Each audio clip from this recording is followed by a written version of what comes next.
ये टीचर्स के बीच में आपसी रंजिश का भी मामला है कि पिछले प्रोटेस्ट में किसी और टीचर को फुटेज मिल गया, इस वाले प्रोटेस्ट से कोई और टीचर अटेंशन लेना चाह रहे हैं और ये टीचर्स बच्चों को टूल की तरह इस्तेमाल कर रहे हैं। जो उनका बेस है, जिनको वो पढ़ाते हैं, जिनके ऊपर उनका इन्फ्लुएंस है, उनको बोल रहे हैं कि यहाँ दिल्ली आइए, अलग अलग राज्यों से आइए, और उनके लिए वो प्रॉपर व्यवस्था तक नहीं कर रहे हैं। रखा गया है, एफआईआर वगैरह भी हुई है?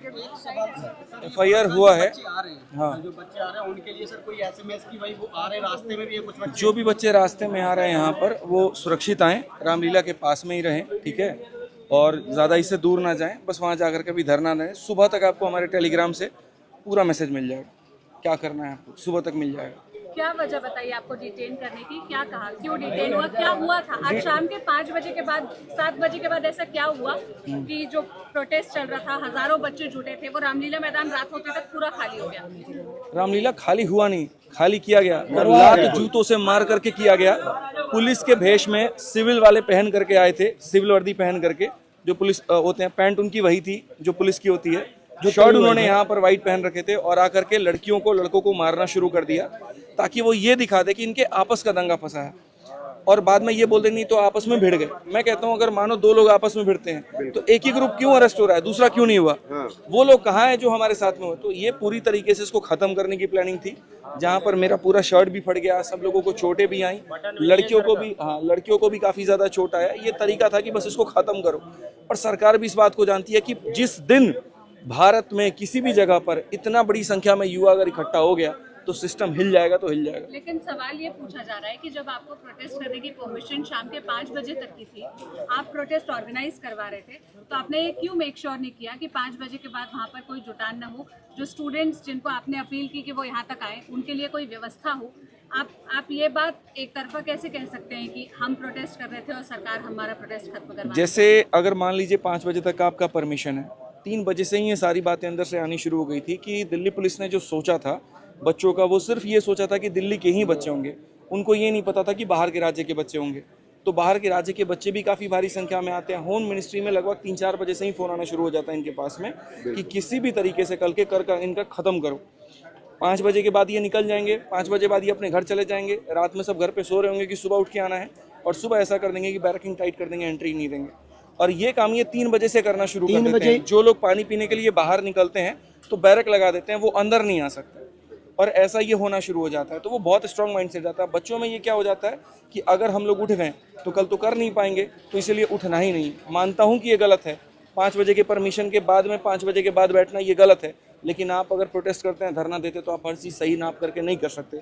गलत तो ये भी है जो एडीक्यूटी कर रही है, गलत वो भी है जो एसएससी कर रही है। इतने सवाल अगर कर रहे हैं तो आप चेयरमैन से साहब जा करके पूछो कि यहाँ पर कितनी गलतियाँ उसने की। टेंट वाले को खाने वाले को पूछना चाह रहे हैं, जो आम दर्शक ये वीडियो देख रहे हैं, उनके मन में ये सवाल है कि आखिर ऐसा क्या हो रहा है, क्यों आए दिन एसएससी के खिलाफ प्रोटेस्ट हो रहे हैं? अभी 31 जुलाई को हुआ था, अभी उस बात को महीना भर भी हुआ है कि फिर प्रोटेस्ट के लिए लोग सड़कों पर आ गए। हर 10 दिन बाद डिमांड क्या है? आज का जो 2 दिन का प्रोटेस्ट रामलीला मैदान में हुआ, इसकी मेन डिमांड्स क्या थी? हमारे 3 डिमांड्स थे, एसएससी पॉइंट ऑफ व्यू से भी बताते हैं और बाकी परीक्षाओं के पॉइंट ऑफ व्यू से बताते हैं। जिस दिन से ये नया वेंडर सेलेक्ट हुआ है, उस दिन से हर 10-15 दिन के बाद में कोई ना कोई एक पेपर हो रहा है। तो लोगों को लगता है 10-10 दिन में रख कोई उपटता कहला है, क्योंकि 10-10 दिन में पेपर होता है और हर पेपर में नई नई तरह की परेशानी आती है। जैसे फेज 13 में जब पेपर हुआ तो 500 किलोमीटर दूर सेंटर भेजे गए। अंडमान निकोबार में सेंटर भेजा गया। कुछ सेंटर्स तो ऐसे थे जहां आप जा नहीं सकते, जंगल झाड़ में सेंटर था, नीचे आटा चक्की है, गाय का तबेला है और ऊपर सेंटर है। ये सारी परेशानी उसमें आती है। सर्वर के इश्यूज आते हैं, 20-20 मिनट तक बच्चे का पेपर ऑन ब्लैंक रह जाता है। चलो ये सारी की सारी बातें जब हम मिनिस्टर से कहते हैं तो वो कहते हैं अगले में सुधार कर देंगे। स्टेनो में फिर से 500 किलोमीटर दूर सेंटर आता है। 79% लोगों को ही उनके 3 प्रेफरेंस वाले स्लॉट मिल पाते हैं, 21% लोगों को नहीं मिलता है, और एवरेज दूरी जो रहती है वो 280 किलोमीटर की होती है। इतनी दूरी से उनको दूर भेजा जाता है। अब पहला ये पॉइंट। दूसरा, उसके बाद में स्टेनो में ये कहा गया कोई सर्वर इशू नहीं होगा, सर्वर इशू होता है। तीसरा, आप स्टेनो में देख लीजिए, नई बीमारी निकल के आती है। रीजनिंग के अंदर में यहाँ पर गणित के सवाल पूछे जाते हैं, जबकि गणित सिलेबस में नहीं होता। तो क्यों बच्चा परेशान नहीं होगा? क्यों हर 10 दिन बाद वो सवाल नहीं करेगा सिस्टम से?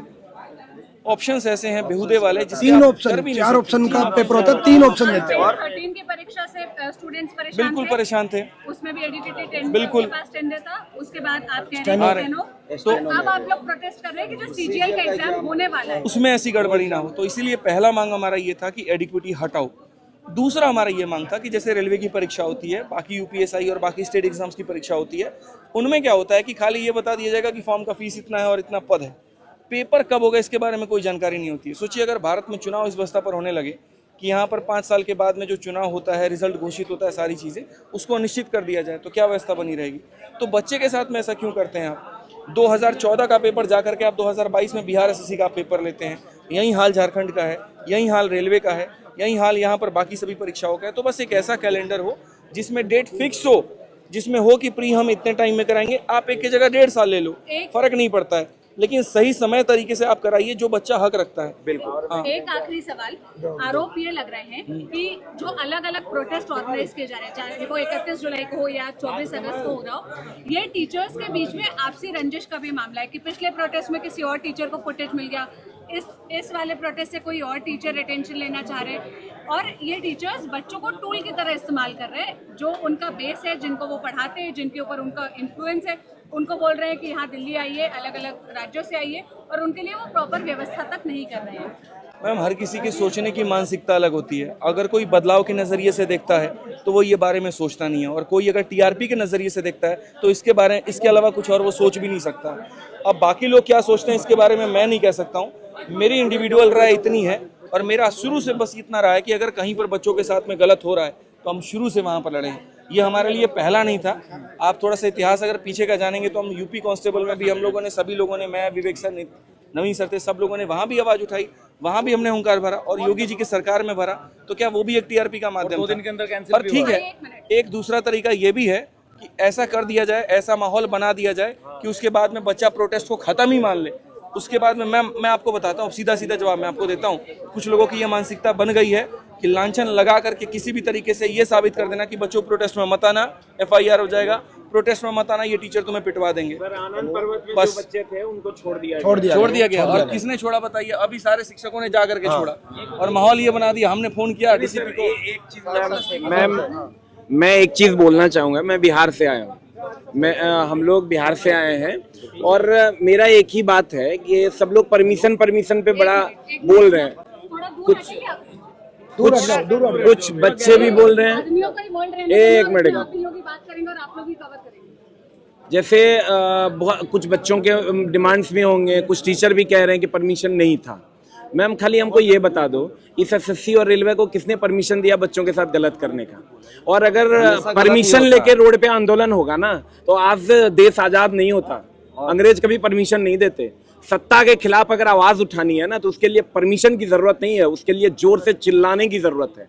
और नहीं चिल्लाओगे ना, तो उनका तो रूल है। अगर आपको रूल फॉलो करना है ना, तो उसका रूल है कि आप वहाँ चू तक नहीं कर सकते। आपको एक मिनट, आपको 24 और 25 अगस्त को परमिशन की, 24 और 25 अगस्त को प्रोटेस्ट की परमिशन थी, अब तो परमिशन कैंसिल हो गई है। अब क्या करेंगे? अभी हमारे पास एक जगह की और परमिशन है, बट उसके पहले हम लोग ये देखेंगे कि कैजुअलिटीज़ क्या हैं, कैसे नहीं है, और कितने बच्चे बाहर आए हैं, तो क्या उनको रहने की व्यवस्था हुई है कि नहीं। हालांकि लड़कियों के लिए हमने होटल कर दिए हैं, लड़कों के लिए भी हमने, कुछ शिक्षकों ने अपने अपने आवास पे रोक लिया है, कुछ अपने कोचिंग में रोक लिए हैं। बाकी अभी हम लोग देखते हैं कि और क्या कर सकते हैं। सारी चीज़ें सही होने के बाद ही डिसीजन ले पाएंगे, और कलेक्टिव डिसीजन होगा। ना इंडिविजुअल पहले कभी था, ना इंडिविजुअल अब कभी रहेगा।